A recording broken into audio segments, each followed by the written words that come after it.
Daniel Almeida, que é um dos propositores desse fórum de debates aqui na Assembleia Legislativa. Por gentileza, Daniel.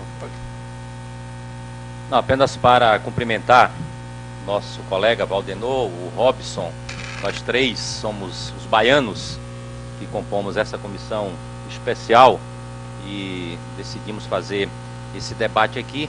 Cumprimentar todos os que participam aqui desta mesa e agradecer mais uma vez, ou reforçar o agradecimento, as intervenções brilhantes, como a que acabamos de assistir aqui do Augusto Vasconcelos, da Rosimeire Lopes, que já tivemos a oportunidade em outros ambientes também fazer esse debate, e as associações que representam os magistrados estão presentes permanentemente naquele curto espaço de debate que a comissão especial oferece, sempre reiterando argumentos que são da maioria da magistratura brasileira, apesar de algumas vozes poucas dissonantes. O Mauro Menezes, que também já esteve lá e deixou uma contribuição brilhante, como é a sua capacidade reconhecida.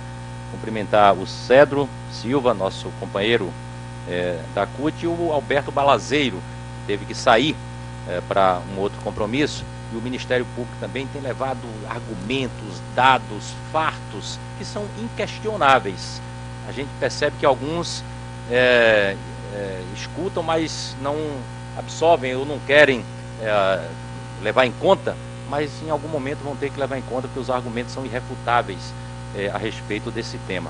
E reforçar, Valdenor, isso que alguns disseram aqui, nós estamos diante de um contexto de mudança no curso das coisas no Brasil, como em poucos momentos da nossa história se viu. O que está em jogo é algo muito mais profundo. A nossa Constituição brasileira está ameaçada. Alguns que nunca se conformaram com essa chamada Constituição Cidadã e que afirmavam lá atrás que ela tornava o Brasil ingovernável e ficou repetindo isso, encontrando algum momento que pudesse fazer um ataque mais ofensivo à nossa Constituição, estão buscando aproveitar esta circunstância para fazer isso. O ataque não é só aos direitos dos trabalhadores, é a economia brasileira, é a nossa Constituição, é a nossa institucionalidade, é aquilo que há de mais sagrado nas democracias, que é a legitimidade do voto, a soberania do voto popular. Essas reformas todas estão inseridas nesse contexto. As mudanças que já começam a acontecer na economia são mudanças de grande profundidade na área do petróleo, na área da nossa engenharia, na área do sistema financeiro brasileiro, no processo de privatização. O ataque aos Correios é algo assim inimaginável até há bem pouco tempo atrás. E essas reformas no âmbito social, elas expressam de forma mais evidente e clara o conteúdo desse movimento que eles estão fazendo no nosso país. A reforma da Previdência é algo tão agressivo que os próprios defensores já começam a perceber que não tem como argumentar a sua defesa e tentam manobrar para preservar aquilo que é essencial na visão deles, que são alterações relacionadas a tempo de idade, né, idade mínima para contribuição e outras modificações. Então, estou muito satisfeito aqui com o debate que estamos fazendo e reafirmando algumas coisas que já foram ditas aqui.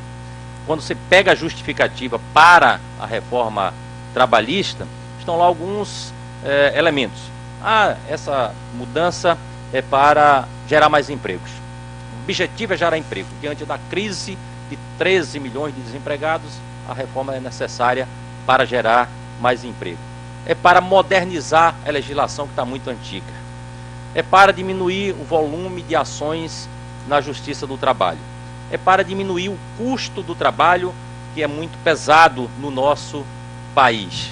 Esses são argumentos que eles apresentam. E a justificativa é que a crise é muito grave. Na verdade, aqui é um remédio para matar o doente.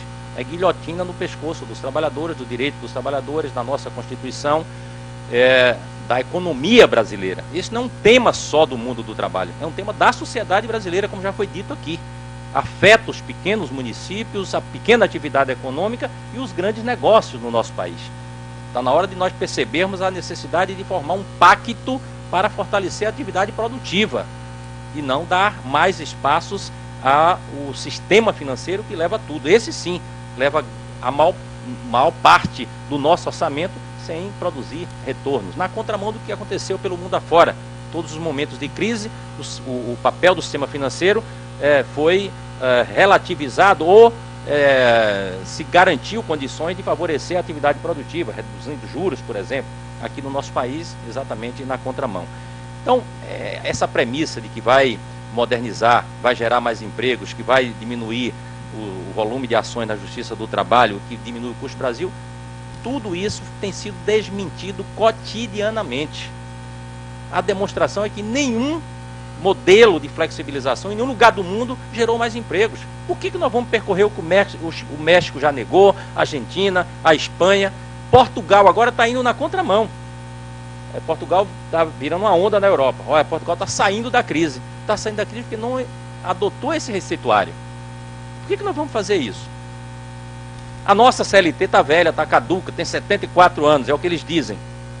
Mas nesses 74 anos nós tivemos um período de quase pleno emprego. Ainda recentemente, em 2013, era 4,8%. Então não é a legislação que impede ter mais ou menos empregos. Muito ao contrário, é a oferta, o caminho é a oferta, é acabar com esse discurso do corte fiscal, contenção de gastos, austeridade, enquanto a gente não sai. Aliás, esse filme a gente viu, né, Celestino, lá na década de 90, né, o FMI vinha para aqui e dizia que tinha que fazer austeridade sobre tudo, e o resultado a gente também conhece, não precisa falar mais sobre eles, né? A CLT, nos seus 510 artigos, eu vi um dado um dia desse, somente 75 não passou por modificação, então ela é permanentemente atualizada, não está antiga, conversa fiada que ela está desatualizada, que ela está antiga. O volume de ações na Justiça do Trabalho, como já foi dito aqui, né, corresponde a 4, 5% de todas as ações que estão tramitando no Poder Judiciário pelo país afora, né, e a metade disso se refere à verba rescisória. A gente acho que devia ter vergonha disso, porque verba rescisória é coisa elementar. Aliás, eu ouço muitos dados que afirmam, e nós temos muitas razões para afirmar, que acaba sendo vantajoso para o empregador recorrer à Justiça do Trabalho. Nega o direito, o trabalhador recorre à Justiça do Trabalho, não tem tempo para esperar 10 anos, que às vezes um processo para tramitar em julgado pode transcorrer por 10 anos, e acaba fazendo um acordo abrindo mão de grande parte daquilo que tinha direito. Faz um acordo recebendo 20%, 30%, 40% daquilo que tinha direito. Acaba sendo algo lucrativo para alguns setores que usam a Justiça do Trabalho para se beneficiar, né, da lentidão, e ela não é a mais lenta no nosso país, muito ao contrário, é a mais rápida, é a mais ágil justiça no nosso país. Aí fica falando desse custo Brasil. Recentemente vi dados da OIT, e eles fazem muita comparação com outros países. O mundo está globalizado e nós estamos perdendo mercado para a China, a mão de obra na Ásia é uma coisa muito barata, e nós não podemos deixar que o Brasil perca esse patamar de competitividade. Conversa fiada. A China já tem um custo de mão de obra, a participação, maior do que no Brasil. Já está 20%, 30% maior do que no Brasil. E houve uma elevação grande nesses últimos anos. Portanto, esse argumento é absolutamente falso.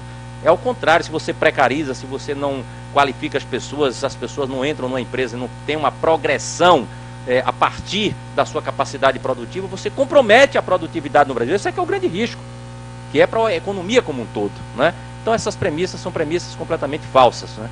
E o problema é que eles não querem, para concluir, eles não querem apenas discutir esse projeto que chegou lá, não. O legislado sobre o negociado sobre o legislado, eles querem aprofundar. O relator tem dito e afirmado que ele vai pedir a extinção do imposto sindical. Esse é um debate que a gente pode até fazer, mas por que fazer agora?